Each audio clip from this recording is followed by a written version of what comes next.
Okay बच्चों, चलो तो अब जो नेक्स्ट पार्ट है वो है न्यूमेरिकल्स, ठीक है ना। तो थियरी तो हमने कंप्लीट कर लिया पूरा सॉलिड स्टेट का, right from the very beginning कि क्या थे प्रॉपर्टीज, कौन से क्रिस्टलाइन अमॉर्फस, उनके टाइप्स ऑफ पैकिंग, उनके टाइप्स, उनके सारे derivations, what were the number of particles, what were the types of lattices, all that we have done. Now we go to the actual numericals, and numericals में log calculations पे हमारा focus होगा। जब आप theory point of view से solve कर रहे हो तो आपको लॉग कैलकुलेशन पे फोकस करना है, और आपको मैं ये भी बताते जाऊंगा कि सेम न्यूमेरिकल जब शॉर्ट में करना है तो किस तरह से करने को आएगा, ठीक है। तो एमसीक्यूज में वो सेम न्यूमेरिकल अलग तरीके से करना है, बट यहाँ पर फोकस होगा स्टेप वाइज अप्रोच, तो एकदम अच्छे से प्रेजेंटेशन के साथ। सबसे पहले before you go to that you have to write the list of, क्या कोई भी फिजिकल केमिस्ट्री का चैप्टर लिख रहे हो तो क्या लिखोगे आप, लिस्ट ऑफ फॉर्मूले लिखोगे सबसे पहले, है ना। फॉर्म्यूले, हाँ, फॉर्म्यूलाज नहीं, फॉर्म्यूली नहीं, गांवटी इंग्लिश नहीं बोलनी है, फॉर्मूले। तो लिस्ट ऑफ फॉर्मूले, लिस्ट ऑफ फॉर्मूले सबसे पहला, सबसे simple, density is equal to mass upon volume. इस चैप्टर में जो जो यूज होने वाला है वो बता रहा हूं। Density is equal to mass upon volume. Density को कुछ लोग डी भी लिखते हैं, स्मॉल डी, कुछ लोग रो भी लिखते हैं, है ना। आप लोग देख चुके होंगे ये चीज पहले, कुछ लोग इसको या तो डी लिखते हैं, कुछ लोग या तो रो लिखते हैं, that is up to you, you can write anything. Second, number of moles n is given mass upon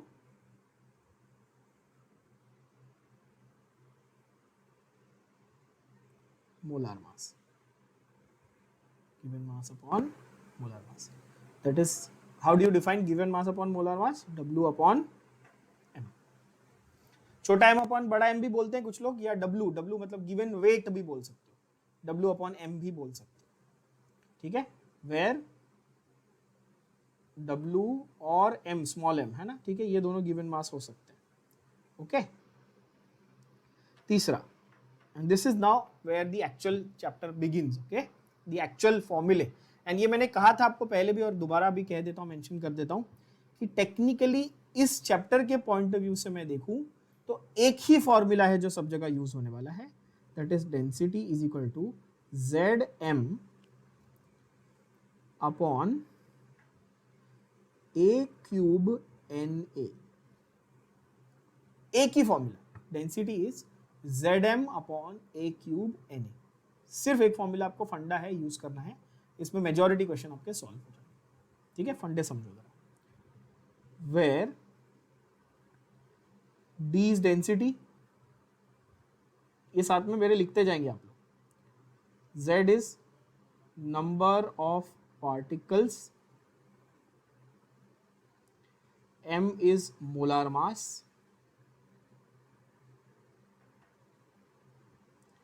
a is edge length of cube, is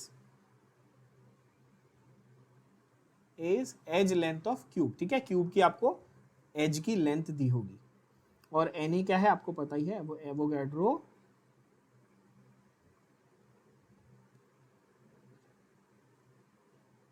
number, ठीक है। वैल्यू क्या है एवोगैड्रो नंबर की, 6.023 इंटू 10⁻23, ठीक है, इस तरह से।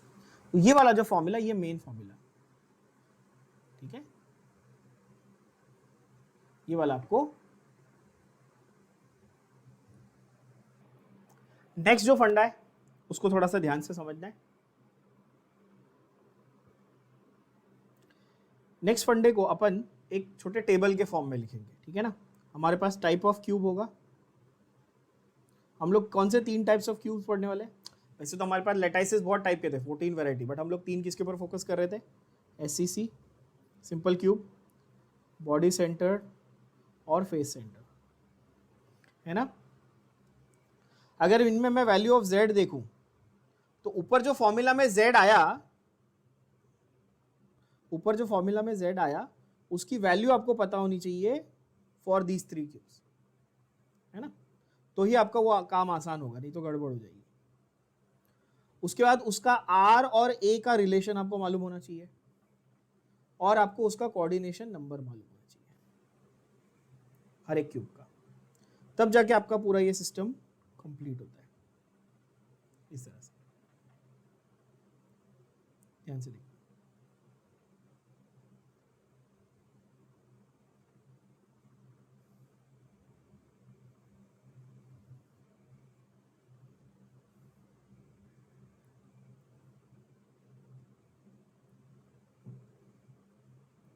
क्या क्या था? Value of z, relation of a and r। a क्या था? h लेंथ, r क्या था? Radius of the sphere. Atom या पार्टिकल जिसकी हम बात कर रहे हैं उसका स्फीयर का रेडियस बच्चों, और कोऑर्डिनेशन नंबर। कैसे डिफाइन किया था कोऑर्डिनेशन नंबर को? नंबर ऑफ एटम्स जिसको कांस्टेंट, जो एक टाइम पे जिससे कांटेक्ट में है, कॉन्स्टेंटली वो उससे कांटेक्ट में, उसको कोऑर्डिनेशन नंबर बोला था। सिंपल क्यूबिक सेल के लिए z की value 1, for BCC it is 2, for FCC it is 4. These are very very basic things. If you don't remember this, then you can't solve anything in this chapter. Trust me on that. कुछ नहीं solve कर पाओगे। ठीक है, फिर से समझ लो। इसके लिए 1, इसके लिए 2, इसके लिए 4। पहले ये क्लियर कर लो। यहाँ पर a is equal to 2r, ये मैंने ऑलरेडी डिराइव, अच्छा ये सारे रिलेशन मैंने आपको डिटेल में डिराइव करके दिया, ऐसा नहीं कि मैं हवा में बात कर रहा हूँ। ठीक है, BCC के लिए क्या था बताओ? a is equal to 4/√3r, याद है ये? चेक करो, 4/√3r है ना। And a is equal to √8r। √8 को आप 2√2 भी लिख सकते थे, मैं और सिंप्लीफाइड वर्जन दे रहा हूं आपको। ठीक है, यहां पर आप देख सकते हो मैंने आपको ऑलरेडी डिराइव करके दिया था a और r का relation. r is a/2, so a is equal to 2r। ठीक है ना, r इज √3/4a, तो a is equal to 4/√3r, और r is a/2√2, 2√2 is √8, basic mathematics. ठीक है, √8 आप ऐसा भी लिख सकते हो, कोई दिक्कत नहीं। You can write 2√2, that is fine, up to you. You can write √8 और 2√2, that is up to you. I leave that decision to you, है ना। तो 8 को अगर आप ऐसे करोगे, बाहर लेके जाओगे, तो वो 4 हो जाएगा ना, और 2√2r ऐसा भी लिख सकते हो, है ना? दोनों ऑप्शन दे दिया मैंने आपको। कोऑर्डिनेशन नंबर इजी, इसका 6, इसका 8, इसका 12। एक और चीज जो मैंने आपको हमेशा ध्यान में रखने को बोली है कि आपको क्वेश्चन में अगर HCP और CCP ये दोनों वर्ड दिया रहेगा तो मतलब समझ जाने का कि वो FCC की बात कर रहा है। ये भी मैंने क्लियर किया हुआ है, फिर से समझ लो। क्वेश्चन में अगर वो FCC वर्ड नहीं देता, HCP यानी हेक्सागोनल क्लोज पैक या CCP यानी क्यूबिक क्लोज पैक वर्ड बोलता है, तो भी समझ जाने का कि वो किसकी बात कर रहा है, वो FCC की ही बात कर रहा है। ये ऑटोमेटिकली समझ जाने का। ठीक है, तो ये हो गया मेनली आपका क्या बोलते हैं, सेट ऑफ फॉर्मूले। बस इतने आपको फॉर्मूले अगर आते हैं, आप सारे क्वेश्चंस इजीली सॉल्व कर पाओगे। अब हम लोग जाते हैं, एक एक क्वेश्चन उठाएंगे। मैं आपको अनसॉल्व्ड वाले करा रहा हूं, क्योंकि सॉल्व्ड वाले तो ऑब्वियसली टेक्स्ट बुक में सॉल्यूशन दिया हुआ है। सॉल्व वाले चाहिए तो वो भी अपन करेंगे, पर ज्यादा अच्छा रहेगा आपके लिए, ज्यादा आपको फायदा होगा जब आप अनसॉल्व्ड वाले करो, है ना। तो अनसॉल्व्ड वाले क्वेश्चन मैं आपको कराता हूं, यहां पर अपन उसको एक एक करके डिटेल में सॉल्व करेंगे। ठीक है बच्चों, चलो। तो बच्चों ये टिपिकल ऐसे टाइप के क्वेश्चंस आपके बोर्ड्स में 101% इसमें से, इस चैप्टर में से आने वाले हैं। ये आपके एक्सरसाइजेस का क्वेश्चन नंबर 4 है। अब आपके सॉलिड स्टेट के आप एक्सरसाइज अगर देखोगे टेक्स्ट बुक के, तो उसमें मिक्स है, थियरी और MCQ जो है, न्यूमेरिकल जो है उन्होंने मिक्स दिए हुए, तो मैं बीच बीच में से न्यूमेरिकल्स उठा रहा हूँ। ओके, क्वेश्चन नंबर भी मैं आपके लिखते जाऊंगा ताकि आप जब टेक्स्ट बुक खोलो तो लॉस्ट फील ना करो। ये क्वेश्चन नंबर 4 है टेक्स्ट बुक का। ओके, तो बच्चों आपको प्रेजेंटेशन किस तरह करनी है इसकी, जब आप थियरी में लिख रहे हो, प्लीज कंजूसी नहीं करनी लिखने में, आलस नहीं करना, ध्यान से देख लो। सबसे पहली चीज आप जो लिखोगे वो होगा क्या? गिवन। अभी गिवन में आपको क्या क्या दिया हुआ है? सबसे पहली चीज आपको दी हुई है, देखो, they have given you the density. Now please understand the mistake that you all make. बहुत सारे बच्चे हमेशा बोलते हैं सर मेरे से सिली मिस्टेक होती है। वो सिली मिस्टेक होती है क्योंकि आप यूनिट्स पे ध्यान नहीं देते हो। प्लीज ध्यान देना यूनिट्स पे। हाँ, हर एक चीज को फोकस करेंगे अपन। डी यानी कि डेंसिटी की वैल्यू मेरे को दी हुई है 22.4 ग्राम पर सीएम क्यूब। क्या दिया है? ग्राम पर सीएम क्यूब। 22.4 ग्राम पर सीसी, ग्राम पर CM cube. Type of cell, type of cell मेरे को दिया है एफसीसी। क्या आप देख सकते हो? ये टाइप ऑफ सेल क्या दिया है? एफसीसी। तो इनडायरेक्टली क्या उसने मुझे ऐसा बोला है कि Z की वैल्यू 4 है, और मुझे यहां पे लिखना पड़ेगा सिंस एफसीसी। ठीक है, ये देयरफॉर होता है, ये सिंस होता है। डी और Z डायरेक्टली लिख सकते हो गिवन में। डी क्या है, Z क्या है बताने की जरूरत नहीं है, कोई जरूरत नहीं, आप डायरेक्टली डी Z ऐसा लिख सकते हो। ठीक है बच्चों, तो डी आपका 22.4 हुआ। Z की वैल्यू 4 क्यों है? एफसीसी है। ठीक है, नेक्स्ट आपको दिया है मोलार मास ऑफ इरिडियम कितना है? 192.2। तो M की वैल्यू आपको दी है 192.2 ग्राम पर मोल। ठीक है, और आपको उसने बोला है टू फाइंड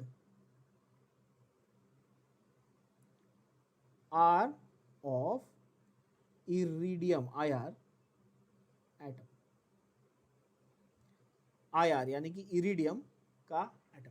अच्छा, आपको अगर IR नहीं पता, इरिडियम का सिंबल IR है, नहीं पता, तो सिर्फ रेडियस ऑफ एटम या रेडियस ऑफ पूरा इरिडियम वर्ड भी आप लिख सकते हो, कोई चिंता की बात नहीं। क्या ये बात सबको समझ में आ गई? When I say presentation, look at this। ठीक है, ध्यान से देखो, मेरे सारे इक्वल टू सेम लाइन में आ रहे हैं, मेरे सारे यूनिट सेम लाइन में आ रहे हैं। This is what I mean when I say presentation. Many of you are very bad with when it comes to your presentation. उसमें आपकी फॉल्ट नहीं है, आप ऑनलाइन पढ़ाई कर रहे हो तो आपको आदत नहीं है उतनी। आपको आदत है ऑनलाइन, फ़ोन में PDF, नोटबुक और पेन की आदत कम हो गई है, तो इसीलिए ये आदत डलवा रहा हूँ फिर से, क्योंकि ये बोर्ड्स में इसके मार्क्स काउंट होते हैं बच्चों, प्लीज़ ध्यान से समझना।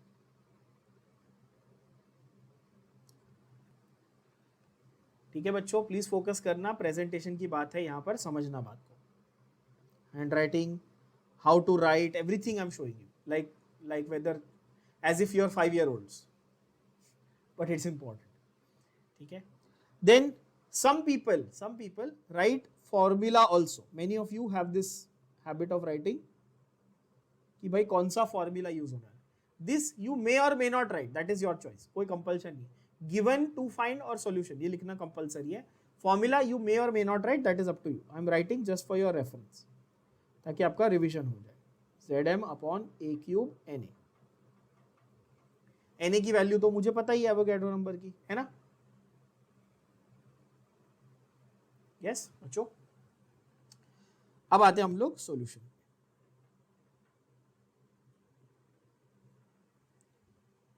अब इसमें मेरे दो फॉर्मूले यूज होंगे ना, थोड़ा दिमाग लगाओ। एक तो डेंसिटी वाला फॉर्मूला यूज होगा, जिससे मुझे क्या मिलेगा? एक ही अननोन है ना, Z मालूम है, M मालूम है, D मालूम है, Na मालूम है, A मिल जाएगा। और मुझे निकालना क्या है? R। अभी FCC के लिए क्या था देखो, यस, A और R का रिलेशन। तो आपको दो फॉर्मूले यूज करने पड़ेंगे। A is equal to 2√2R, ये भी आप यूज करोगे। क्या ये बात सबके भेजे में गई? When you think of it this way, chemistry के न्यूमेरिकल दुनिया के सबसे आसान न्यूमेरिकल होते हैं। और मैं कोई भी लेवल की बात करूं, whether you're talking about boards और CET और JEE और whatever, केमिस्ट्री के न्यूमेरिकल्स का फंडा ये होता है कि भाई 5 चीजें फॉर्मूला में है, 4 हमने आपको दिए, 5वां ढूंढ लो। यही फंडा होता है केमिस्ट्री का न्यूमेरिकल। फिजिक्स जितना आपको सोचना नहीं पड़ता उसमें। ठीक है ना, ध्यान से सुनना। सॉल्यूशन की बात करते हैं। अगेन मेरा फॉर्मूला है density is equal to Zm upon A cube Na। अब तरीका समझो, आप में से बहुत लोग मिस्टेक क्या करते हो, पहले ही सब्स्टिट्यूशन कर देते हो, डेंसिटी की जगह लिख दोगे ये। सबसे पहले क्या करो, जो हमको फाइंड करना है, जो टू फाइंड है ना हमारा, उसको एक जगह पे ले आओ। हाँ, तो ZM अपॉन DNA, ताकि कोई कंफ्यूजन ना रहे आपके दिमाग में। सबसे पहले ये आदत डालो। Everybody is clear on this, I hope. A cube को मैं इधर लेके आ गया, डेंसिटी को इधर लेके आ गया। अब मुझे ए क्यूब मिलना चाहिए कि ए मिलना चाहिए, पहले ये बताओ।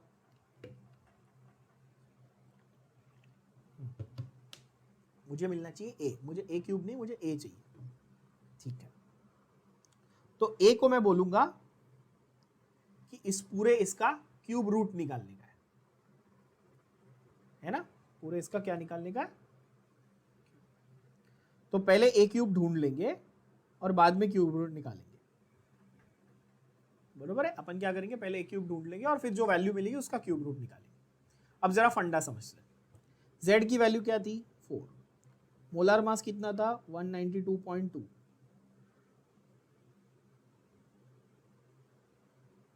डेंसिटी कितनी थी, 22.4। एवोगैड्रो नंबर कितना है, 6.023 इंटू 10⁻23। यहां तक सबको क्लियर है? इसमें किसी को कोई डाउट है तो प्लीज पूछ लो, और फटाफट मेरे साथ साथ आप लिखते भी जाओ बच्चों प्लीज। तो ए क्यूब की जो वैल्यू आपको मिलती है, that will B anti log of, अब ध्यान से सुनना, ये लॉग और एंटी लॉग का कैलकुलेशन का क्या फंडा है। एंटी लॉग ऑफ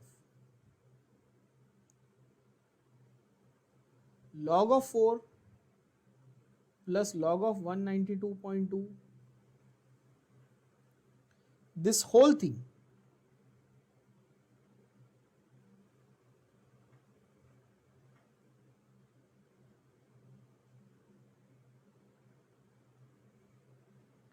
minus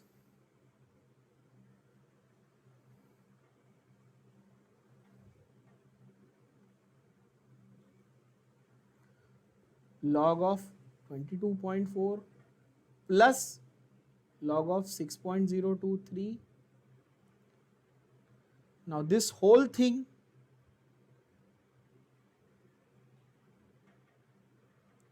और 10 का पावर जो है वो आप बाहर लेके चले जाओ। कभी भी याद रखना, 10 के पावर जो है आपके पास वो आप उसको बाहर ले लो कैलकुलेशन से, इंटू 10⁻⁻23। पूछो -23 क्यों हुआ, 10⁻23 ऊपर गया तो -23 हो गया। यहां तक सबको बात क्लियर हो गई, बोलो हाँ की। अब एक सवाल मैं पूछने वाला हूं, बहुत इंपॉर्टेंट सवाल है। ए क्यूब हम लोग क्या ढूंढ रहे हैं, एज लेंथ ढूंढ रहे हैं। लेंथ ढूंढ रहे हैं किस यूनिट में मिलेगा। बहुत बच्चे इसमें गड़बड़ करेंगे।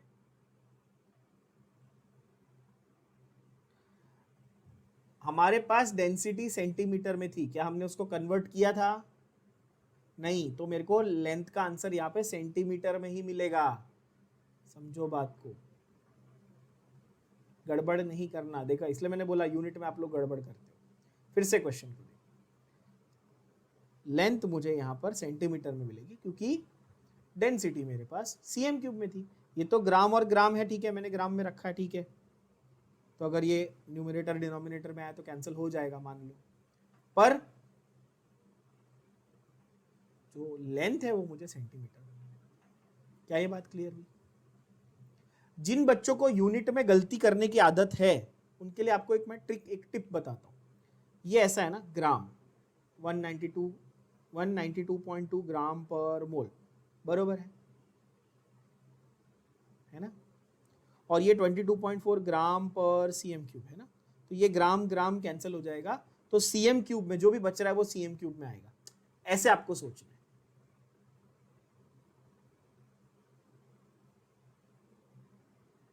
ठीक है। तो आप अब जरा बच्चों लॉग के बारे में कुछ बेसिक चीजें सीख ले जरा। ये जो मैंने यहाँ पे फंडा लगाया कि न्यूमरेटर में जो दो हैं उनको ऐड कर दिया, डिनोमिनेटर में जो दो हैं उनको आपस में ऐड कर दिया, और न्यूमरेटर और डिनोमिनेटर को एक दूसरे से माइनस कर दिया। यहाँ पर मैंने लॉग की कौन सी प्रॉपर्टीज लगाई। मैथमेटिक्स में आप लोग पढ़ते हो, log of m into N is log m log n, ठीक है। अगर m डिवाइड बाय n होता तो log m minus log n होता। ठीक है, तो जो भी मल्टीप्लिकेशन में है उनको ऐड करना है, जो डिवीजन में उनको सब्ट्रैक्ट करना है, पहली बात। दूसरा एक नोट क्या है, अब ये नोट आपके लिए, ठीक है, ये नोट लिखना नहीं है गधो एग्जाम में, ये तुम्हारे लिए। जब हम लोग लॉग टेबल रेफर करते हैं, ध्यान से सुनना, जब हम लोग लॉग टेबल, मैथ्स में जो लॉग आप यूज करते हो, मैथ्स में जो नॉर्मल आप, जैसे ट्रिग्नोमेट्री में भी लॉग आता है कभी कभी, डिफरेंशिएशन में आजकल बहुत आ रहा होगा लॉग, है ना, differential of log x, log बहुत आता है। तो मैथ्स में आप लॉग जब यूज करते हो तो उसका बेस होता है ई, जिसको आप बोलते हो नेचुरल लॉग, इसको आप एल एन ऐसा रिप्रेजेंट करते हो। कैसे? L N, log to the base e, you represent it as ln। बहुत क्लैरिटी के साथ सीखना ये। लेकिन फिजिक्स या केमिस्ट्री में अगर आप कैलकुलेशंस की बात करते हो तो आप उसको log to the base 10 लिखते हो, और इसको आप सिर्फ log ऐसा लिख देते हो। ये अंडरस्टूड है कि ये बेस 10 पे होगा। क्या ये बात समझ में आई? बहुत पहले क्लियर कर। अच्छा, तो ये जो नोट है आपको पता होनी चाहिए। नेचुरल लॉग अलग होता है, लॉग टू द बेस 10। हमारे लिए नेचुरल लॉग की हम बात ही नहीं करेंगे, हम लोग बात करेंगे लॉग टू द बेस 10 की। ठीक है, ये अंडरस्टूड हो गया। अभी समझो मेरे को 3 इंटू 4 अपॉन 5 इंटू 6 ये कैलकुलेशन निकालना है। तो इसका मैं क्या करूंगा, एंटी लॉग पूरा ले लूंगा पहले, तो एंटी लॉग और log 3 plus log 4 the whole thing minus log 5 plus log 6, ऐसे करूंगा। जो भी नंबर आने वाले हैं वो सबको ऐड सब्ट्रैक्ट करने के बाद जो नंबर आया उसका एंटी लॉग निकालूंगा, तो इस पूरे वैल्यू का और इस पूरे इक्वेशन का मेरे को वैल्यू मिलेगा। बात समझ में आया? अब ये सब करने का जरूरत क्या है? बिकॉज आपके एग्जाम में कैलकुलेटर अलाउड नहीं है, पहली बात। दूसरा, आपको अप्रोक्सीमेट नहीं, एग्जैक्ट आंसर चाहिए, ठीक है। और तीसरा कि लॉग कैलकुलेशन के स्टेप्स के मार्क्स होते हैं बोर्ड्स में, ठीक है। तो आप में से जो लोग ये सोच रहे हैं कि सर मैं ऐसे ही कर लेता हूं, कुछ लोग ऐसा भी सोच रहे होंगे, sir let me do it ऐसे ऐसे ही, मैं ना कैंसिल आउट कर लेता हूं या डिवाइड कर लेता हूं, सर गड़बड़ हो जाएगी, आपको मार्क्स नहीं मिलेंगे। प्लीज समझो, लॉग कैलकुलेशन के मार्क्स होते हैं। अब लॉग देखने का जो फंडा है वो जरा चेक करो, बहुत बच्चे इसमें मिस्टेक करते हैं। पहली बात, लॉग और एंटी लॉग के टेबल अलग अलग हैं। आपके पास एक बुकलेट होगी, फिलहाल बुकलेट खोलो, चेक करो, लॉग का टेबल अलग है, एंटी लॉग का टेबल अलग है। दुनिया की सबसे कॉमन गलती क्या है? बच्चा एंटी लॉग में लॉग का वैल्यू देखता है, लॉग में एंटी लॉग का वैल्यू देखता है। ये सबसे बड़ी गड़बड़ है। अगर ये करोगे तो आपको कोई नहीं बचा सकता फिर। तो पहले तो हेडिंग देख लेना कि लॉगरिथम्स देख रहे हो कि एंटी लॉगरिथम्स देख रहे हो, ठीक है। पहले तो ये समझ लेना, ओके। ध्यान से, ये वैल्यू स्टार्ट्स विद 10, क्योंकि log टू द बेस 10 है भाई, तो 10, 11, 12 ऐसा लेके 100 तक रहेगी आपका वैल्यू, ठीक है बच्चों। और एंटी लॉग की वैल्यू जो है वो स्टार्ट्स विद 0.01,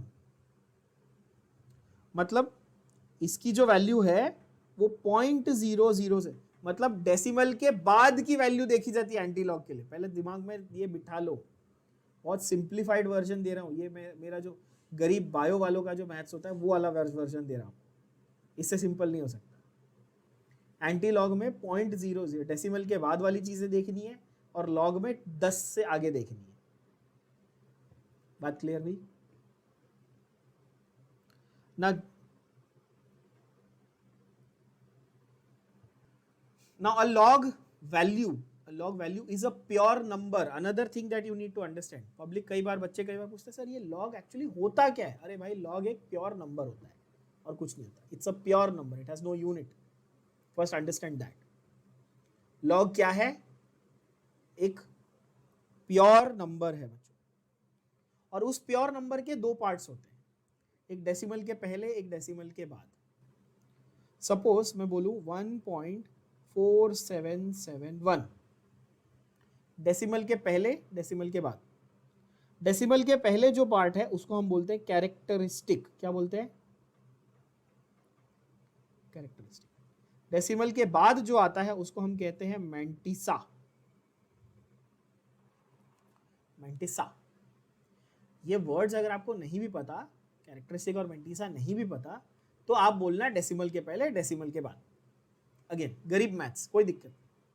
कोई आपको ये नहीं पूछने वाला कि कैरेक्टरिस्टिक क्या होता है, मैंटिसा क्या होता है, नहीं, आपके अंडरस्टैंडिंग के लिए बता रहा हूं बच्चों, ठीक है। अब सवाल ये है कि कैरेक्टरिस्टिक और मैंटिसा देखना कैसे। तो एक इंपॉर्टेंट नोट यहां पर यह भी है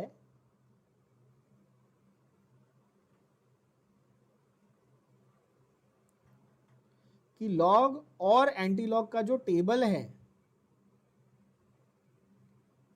this can provide information to us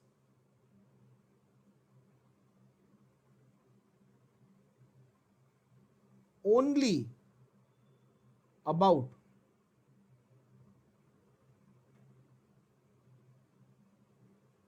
mantissa. उसका कैरेक्टरिस्टिक से कोई लेना देना नहीं है। यानी कि लॉग टेबल से जो वैल्यू मिलेगी वो कहां लिखोगे, डेसिमल के बाद, और एंटीलॉग टेबल में जो वैल्यू मिलेगी वो कौन सी वैल्यू का डिटर्मिनेशन हो रहा है, डेसिमल के बाद वाली वैल्यू का। यानी किसका लॉग टेबल मैंटिसा देगा और एंटीलॉग मैंटिसा की वैल्यू बताएगा। समझे कि नहीं समझे? ठीक है, एक आपके पास नंबर है, उसका आपको मैंटिसा निकालना है तो लॉग टेबल से मिलेगा, और आपके पास एक मैंटिसा ऑलरेडी है, उसका आपको नंबर निकालना है तो एंटीलॉग टेबल से मिलेगा। तो कैरेक्टरिस्टिक का कोई लेना देना नहीं। तो आप सवाल पूछोगे फिर सर हम लोग कैरेक्टरिस्टिक कहां से निकालते, कैसे निकालते? तो कैरेक्टरिस्टिक निकालने का भी तरीका होता है, समझो पहले। यहां तक सबको क्लियर है?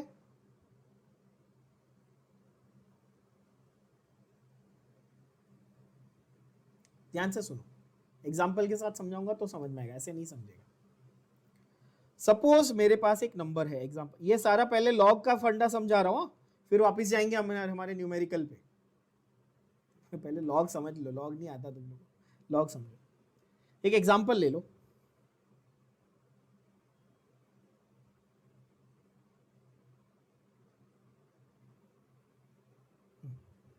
एग्जाम्पल है तुम्हारे पास 200.393 या 200.3, चलो 200.3 ये तुम्हारे पास नंबर है। तो पहले देखो कि डेसिमल के पहले कितने डिजिट है, देखो जरा, 3 डिजिट्स है, तो इसका कैरेक्टरिस्टिक हो जाएगा 2। क्या मेरे को टेबल की जरूरत पड़ी? नहीं, मैंने ऐसे ही बता दिया ना कैरेक्टरिस्टिक, 2 पॉइंट समथिंग। कैसे बताया? डेसिमल के पहले डिजिट कितने थे गिनो? 3 डिजिट थे, -1 करो, आ गया। समझा सबको कैरेक्टरिस्टिक कैसे निकालना है? सपोज मैं बोलूं 79.38 ऐसा था, मैं रैंडम नंबर्स ले रहा हूं, इसका कैरेक्टरिस्टिक क्या आएगा? 1 पॉइंट समथिंग। सपोज मैं बोलूं 8.6 था, कैरेक्टरिस्टिक क्या आएगा?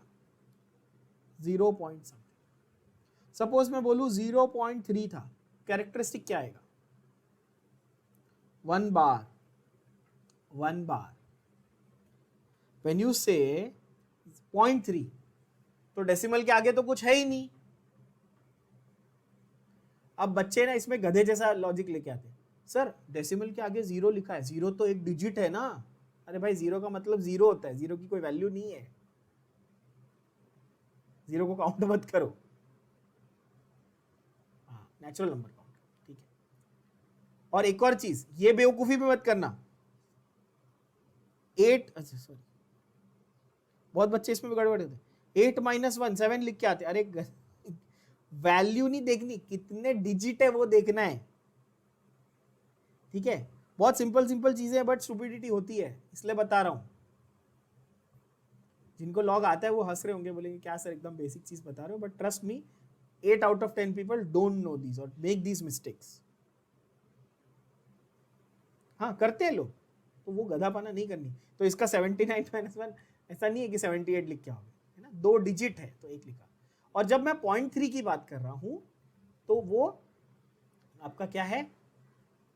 0, मतलब वो कुछ नहीं है वहां पे, तो इसलिए उसमें से 1 माइनस किया तो -1।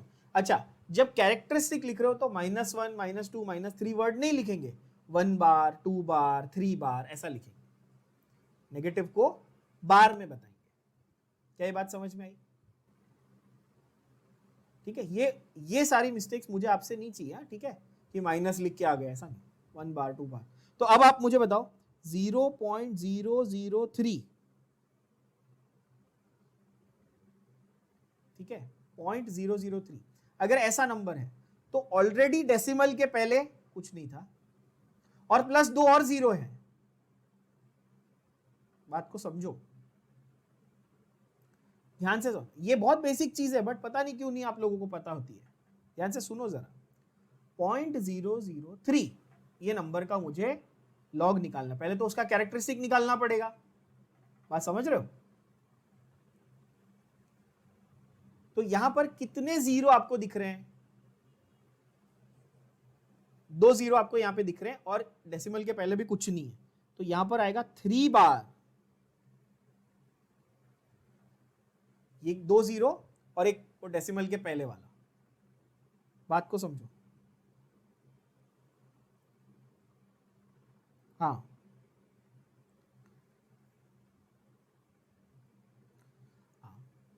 0.01 का रहेगा तो क्या लिखेंगे?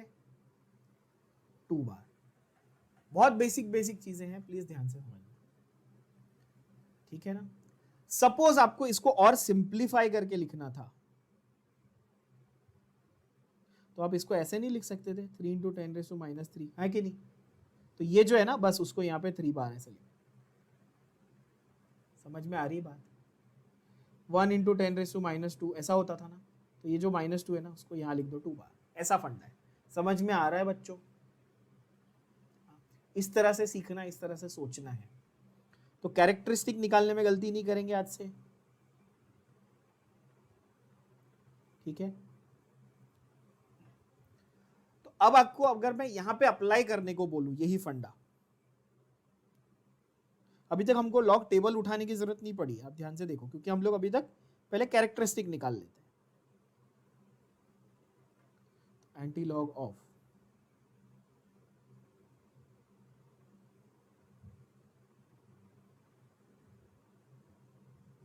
प्रेजेंटेशन के ऊपर ध्यान देना, किस तरह से मैं लाइंस ब्रैकेट्स बना रहा हूं। अभी लॉग ऑफ 4 है तो एक ही डिजिट है, तो कैरेक्टरिस्टिक क्या हुआ? इजी। 192.2 डेसिमल के पहले कितने डिजिट है? तो क्या ये बात समझ में आ रही है? आसान है बच्चों, ठीक है, कोई टेंशन नहीं, कोई कंफ्यूजन नहीं।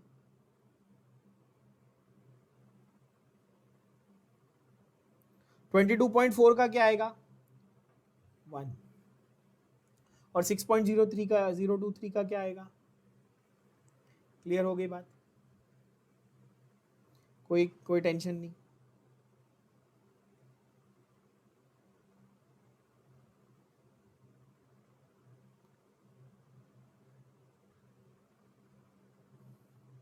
और इंटू 10⁻23 नहीं भूलना। तो कैरेक्टरिस्टिक आपका सॉर्टेड हो गया। अब आ जाओ आप लोग लॉग टेबल के फंडे पे। आप लोगों को यहां पे अपनी स्क्रीन पे लॉग टेबल दिख रहा होगा।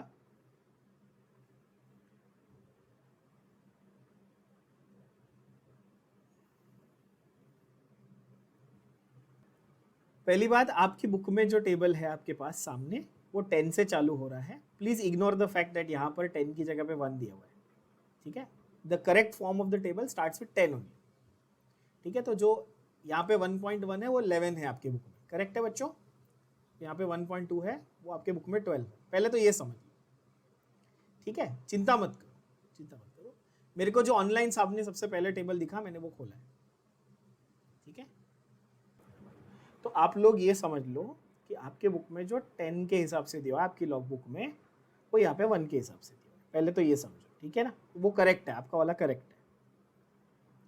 अभी मुझे निकालना है लॉग ऑफ 4, तो उसका कैरेक्टरिस्टिक क्या था? 0 पॉइंट, वो तो मैं ऑलरेडी लिख चुका। अभी 4 का मेरे को लॉग निकालना है। ध्यान से देखो, 4 का लॉग तो है नहीं, 40 का लॉग है आपके बुक में, आपके लॉग टेबल में, बरोबर है। तो ध्यान से देखो 40 का लॉग क्या है 0.6021। क्या समझ में आया आप लोग को? 6021। तो आपको 4 की जगह पे सिर्फ इतना लिखना है कि 6021, सिर्फ इतना, ये वाला 6021। क्या ये बात सबको समझ में आई? दूसरा हमको क्या सोचना था? दूसरा लॉग हमको ढूंढना था 192.2 का। किसका लॉग ढूंढना था हमको? 192.2। अब ध्यान से सुनना, बहुत ध्यान से सुनना। हमें ये जो नेक्स्ट लॉग है 192.2, इसका हमें कैरेक्टरिस्टिक तो मिल गया 2 पॉइंट समथिंग। अब ये जो इसको नंबर है 1922, इसको ऐसे ट्रीट करो, 4 डिजिट्स है, ऐसे ट्रीट करो। अब भूल जाओ कैरेक्टरिस्टिक वेंटिसा वगैरह को भूल जाओ, अब इसको ऐसे ट्रीट करो 1922, 4 डिजिट है। तो 19 का लॉग 2 में देखना है, 19 का लॉग 2 में, और 2 का मीन डिफरेंस। अब इसका मतलब क्या है जरा समझो, इसलिए मैं आपको सामने टेबल दिखा रहा हूं स्क्रीन पे। मुंह से बोलूंगा तो नहीं समझेगा, पहले टेबल दिखाऊंगा फिर समझ में आएगा। 1922 ये नंबर्स है मेरे पास। अभी कैरेक्टरिस्टिक मैंने ऑलरेडी लिख दिया है तो कंफ्यूजन नहीं होना चाहिए। 1922 का मेरे को लॉग कैसे देखना है, ध्यान से समझो। 1922 का मेरे को लॉग देखना है, तो आपके पास 19, देखो ये रहा 19, मेरा एरो आपको दिख रहा होगा, कर्सर 19।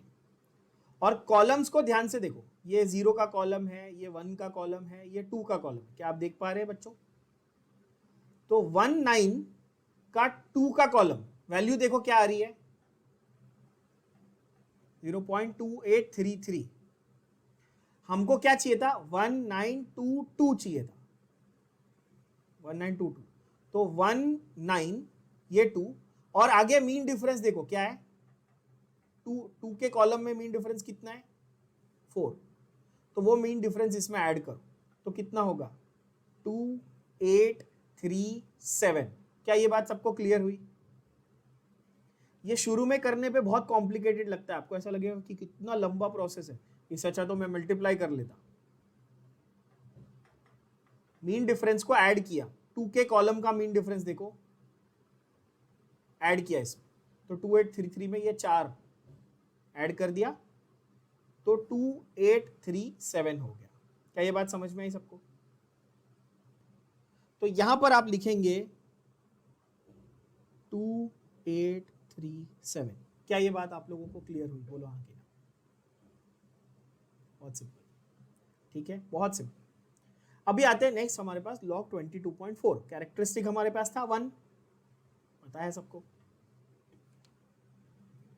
अब इसमें देखो 22 का 4 में देखने का, 2, 2 और 4 3 डिजिट थे ना मेरे पास, तो 22 का 0, 1, 2, 3 और 4, तो ये 4 में मैंने देखा, क्या वैल्यू आई बताओ? 3502। क्या ये बात समझ में आई? क्या वैल्यू आई? 3502। क्या ये बात सबको समझ में आई? तो 22.4 का मेरे को यहां पे मिल गया, देखो 3502, आप सब देख सकते हैं, है ना। अब थोड़ा इंटरेस्टिंग वाला करते हैं, 6023 एवोगैड्रो नंबर।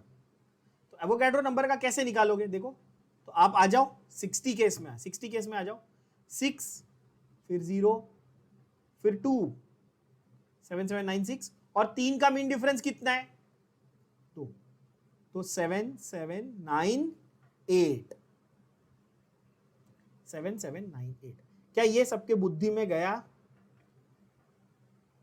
तो यहां पर हमको क्या वैल्यूज मिली थी देख लो, हमको मिली थी 3502, है ना, और 7798। यहां तक आई होप सबको क्लियर हुआ। तो अब हम लोग क्या करेंगे, फटाफट इसकी एडिशन कर लेंगे। प्रेजेंटेशन पे फोकस, गड़बड़ नहीं करनी है, कैलकुलेशन में मिस्टेक नहीं करनी है। 1 + 7 8, 2 + 3 5, 0 + 8 8, 6 + 2 8, और ये 2। ठीक है बच्चों, यहाँ पर 2 + 8 0 1 9 + 1 0 1 5 + 7 12 + 1 3 13 7 + 0 0 सॉरी 1 11 और ये 1 यानी कि 2 2.8858 माइनस 2.1300। क्या ये बात सबको क्लियर हुई है ना? सो एंटी लॉग किसका निकालना है अभी? 0.7558 ये वैल्यू में से ये वैल्यू माइनस की, समझ रहे हो? इंटू 10⁻⁻23। समझो बात, 2.8858 माइनस 2.1300, ये जो वैल्यू आई 0.7558। यहां तक क्लियर हो गया? ओके, अब ध्यान से सुनना, जरा बहुत ध्यान से सुनना। एंटी लॉग के लिए डेसिमल के पहले का कुछ देखने का क्या नहीं, डेसिमल के बाद का देखने का, कभी भी रूल है। तो क्या है डेसिमल के बाद? 7558। सेम फंडा, 75 का 5 का कॉलम 8 का मीन डिफरेंस। कितना इजी हो गया, समझा सबको? बच्चों आप लोगों को समझ में आया सबको? एंटी लॉग के टेबल को ध्यान से देखना, तो वो 0 पॉइंट समथिंग के टेबल से चालू हो रहा है। अब इसमें मुझे क्या ढूंढना था? 7558। हाँ, तो ध्यान से देखो, 75 का 0 1 2 3 4 5, 5 का कॉलम ये रहा है ना, 5वां कॉलम ये रहा। कौन सा है ये कॉलम? देखो तो 5.689 और मीन डिफरेंस कितना है? 8 का डिफरेंस कितना है? 10, तो 5.699। क्या ये बात क्लियर हुई? क्या वैल्यू है? ध्यान से देखना, ये वैल्यू एज इट इज उठा के लिख दो, 5.699 एज इट इज वैल्यू उठा के लिख दो। अब बहुत लोगों के बुक में ये वैल्यू आई रहेगी 5699, डॉट नहीं आया, बरोबर है? आप लोग के पास जो लॉग बुक है उसमें डॉट नहीं आया।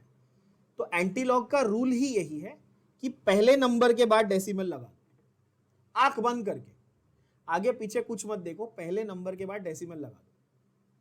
तो क्या हो गया? 5.69 इंटू 10⁻⁻23। समझ में आ रही बात? ये आपका आंसर आ गया।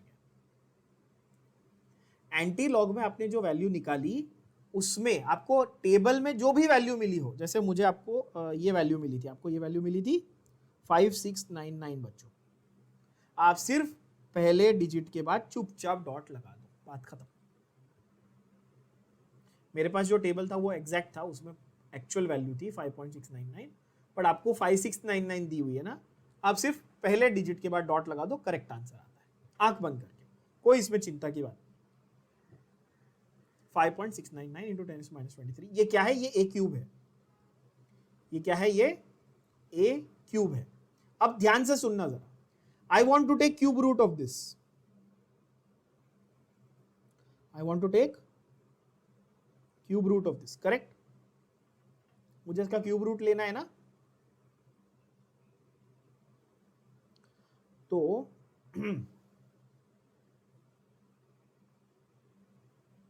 If I do the √8r³, जैसे कि आगे जो फॉर्मूला में, तो मेरे को रेडियस का फाइनल आंसर निकालने के लिए उसका क्यूब रूट निकालना पड़ेगा, कि कोई एक बार तो मेरे को क्यूब रूट निकालना ही पड़ेगा ना। एग्जैक्टली, आर का भी तो क्यूब हो जाएगा, क्यूब, वो सब टाइम पास मत करो, समझो। अब ध्यान से सुनना, मुझे क्यूब रूट निकालना है, 23 का क्यूब रूट हो सकता है क्या? नहीं। तो मैं ध्यान से क्या कर रहा हूं, ध्यान से सुनना, 56.99 इंटू 10⁻⁻24 कर लूंगा मैं, ध्यान से समझना। क्यों किया मैंने? 5.6 का मैंने 56 कर लिया, एक डेसिमल आगे लिया तो वहां पे एक 10 ऐड किया ताकि वो 3 से डिवाइड हो जाए, तो a का जो फाइनल वैल्यू मेरे को मिल रहा है वो actually cube root of 56.99 into 10⁻⁸ है। क्या ये बात समझ में आई? अब इसकी वैल्यू कैसे निकालोगे? अगेन वापस लॉग में देखना, अब ध्यान से देखना, cube root is 1/3 log, square root of something is half of log, cube root is 1/3 log। ठीक है, ये भी समझना जरूरी है आपको। ये चैप्टर में एक ही फॉर्मूला है बट बहुत ट्रिकी कैलकुलेशन है, क्यूब रूट बहुत कुछ आता है, समझो बात को, बट मजेदार है। तो यहां पर आपको मिलेगा एंटीलॉग ऑफ, ध्यान से पहले सुनो, antilog of 1/3 of log of 56.99। इस तरह से देखना, समझ में आई बात सबको? आंसर ए की जो वैल्यू है वो क्या होगी? वो होगी antilog of 1/3 of log of 56.99। 1/3 क्यों आया बच्चों? क्योंकि क्यूब रूट था, और द होल थिंग इंटू 10⁻⁸। अभी ये बताना ए की यूनिट क्या है, यहाँ पे सेंटीमीटर में मिलने वाला है, ये मत भूल जाना, इतना कुछ नया सीखने के चक्कर में वो मत भूल जाना, सेंटीमीटर में मिलने वाला है ना।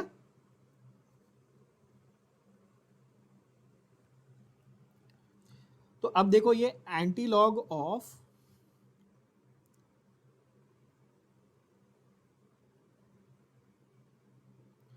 1/3 इंटू, अभी लॉग ऑफ 56 कैसा निकालेंगे? अब ये नहीं आता तो फिर गड़बड़। 56 कितने डेसिमल और कितने डिजिट? हाँ 2 डिजिट है तो 1 पॉइंट। कितने टोटल डिजिट है? 5 6 9 9, 4 डिजिट है। तो टेबल में कैसा देखेंगे अभी आगे आपको, ध्यान से देखो। 56 का ये रहा 56 कॉलम, ध्यान से अपनी उंगली फिराना उस पर बरोबर जैसे मेरा कर्सर आ रहा है, फिर ये रहा 9, तो 7551 और 9 का मिड डिफरेंस 7, तो 7558। Is that clear? ये आ जाएगा 7558। क्लियर?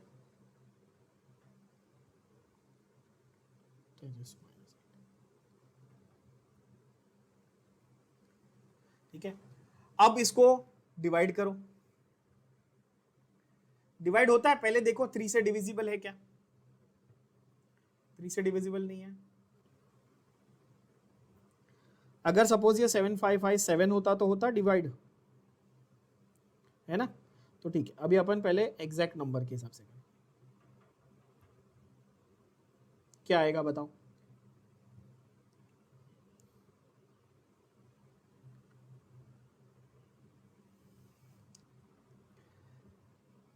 क्या लिखो देखो 1.7, पहले 17 को ध्यान से देखो, 3 5 15 होता है, समझे मैंने क्या किया गधो?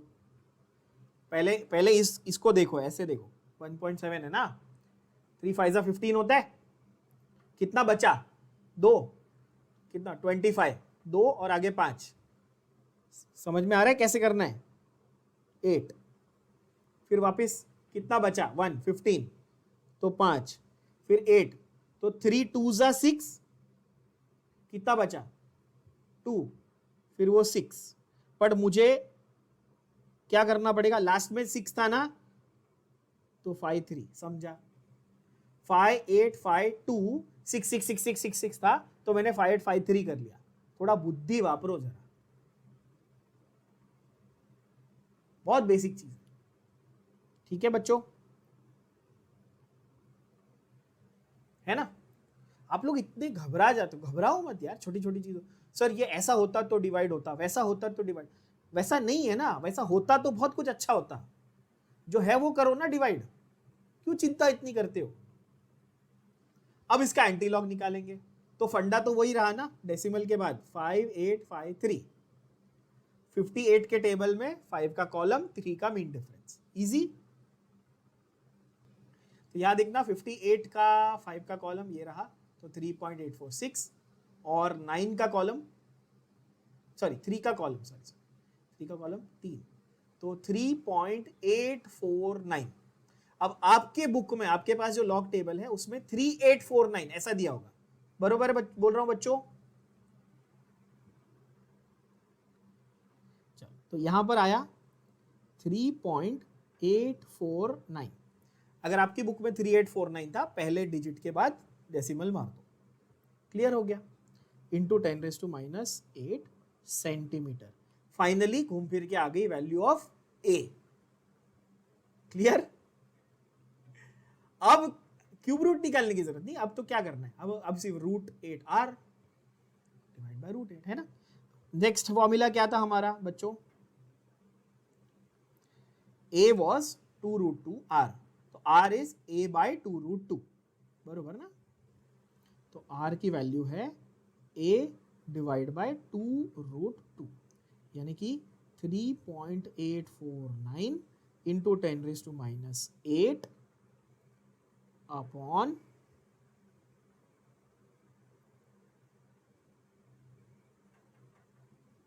2 इंटू 1.414। ठीक है बच्चों, तो r की वैल्यू आ गई 3.849। ये आपको ऐसी प्रेजेंटेशन चाहिए मुझे,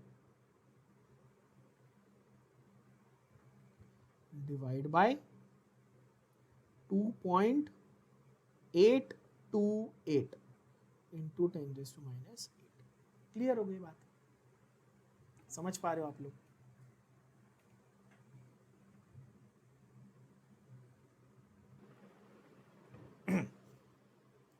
अब r की वैल्यू क्या होगी बताओ? Anti log of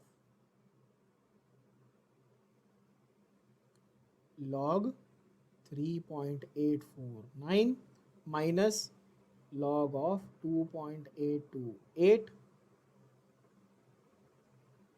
into 10⁻⁸। ये मेरा फाइनल आंसर बनने वाला है। चलो अब जरा फटाफट करेंगे इसको, ठीक है, टाइम पास नहीं करना।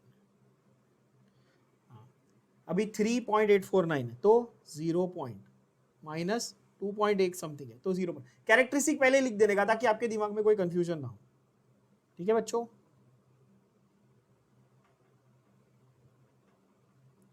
अभी फटाफट आप लॉग वैल्यूज निकालो। 38 का 4 में और 9 का मीन डिफरेंस 5853। अब जो स्मार्ट लोग हैं जो इंटेलिजेंट लोग हैं, वो आपको लॉग टेबल देखने के बजाय वो यहीं से देख लेंगे। अगर एंटी लॉग ऑफ 5853 3.849 था तो लॉग ऑफ 3.849 उल्टा ही होगा ना यार। तो जो इंटेलिजेंट लोग हैं वो यहीं से देख लेंगे तो उनका काम बचेगा, मेहनत बचेगी। समझ गए कि नहीं समझ गए?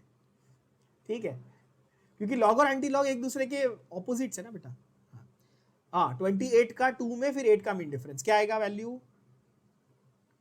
4514। चलो फटाफट करेंगे। एंटी लॉग ऑफ क्या आएगा आंसर बेटा?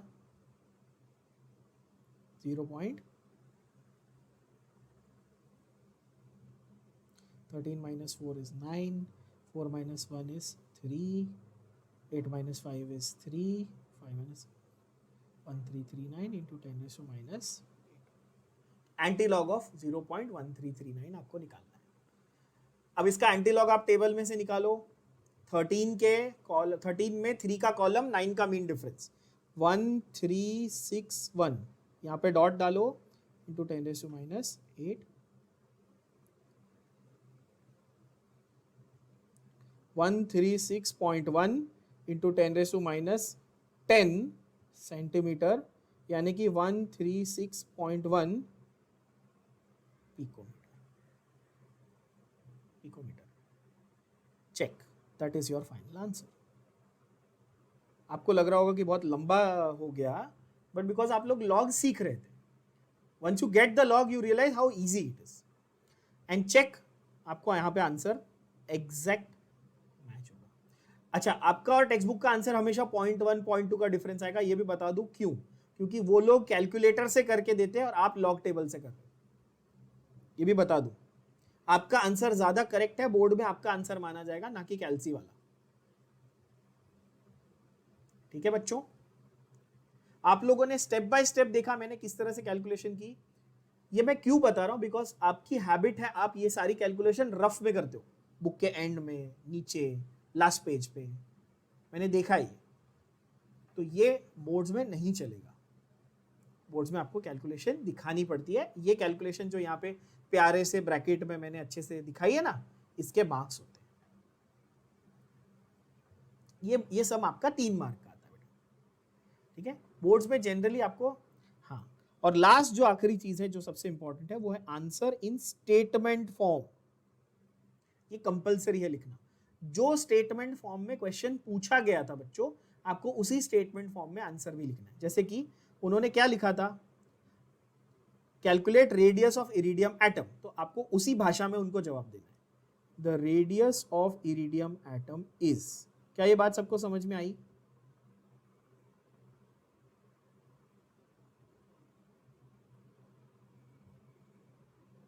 (136.1 पिको). अब आपका सवाल ये होगा कि सर मैंने, बहुत सारे बच्चों का ये सवाल होगा, सर मैंने यहां तक लिख के फाइनल आंसर छोड़ दिया तो क्या मेरे मार्क्स कटेंगे?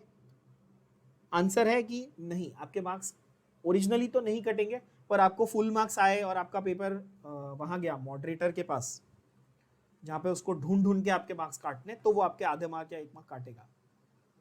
क्यों? क्योंकि एक लॉजिकल बात सोचो, जब हम लोग एटम के रेडियस की बात करें तो हम लोग जनरली उसको सेंटीमीटर में नहीं, पिकोमीटर में ही एक्सप्रेस करते हैं। वो स्टैंडर्डाइज्ड यूनिट है एटम के रेडियस को एक्सप्रेस करने के लिए। तो they expect that you know that you have to write the final answer in picometre. Did you get my point? Yes, so that is important. ठीक है बच्चों, चलो सबका यहां तक लिख के हो गया answer.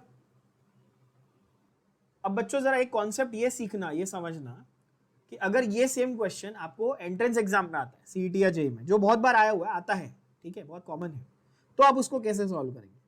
A cube is ZM upon DNA, ये हमने किया था, यानी कि मेरा 4, ये 192.2, ये मेरे को डी डेंसिटी 22.4 दिया था, और ये मेरे को दिया है 6.023 इंटू 10⁻23, ये दिया हुआ है।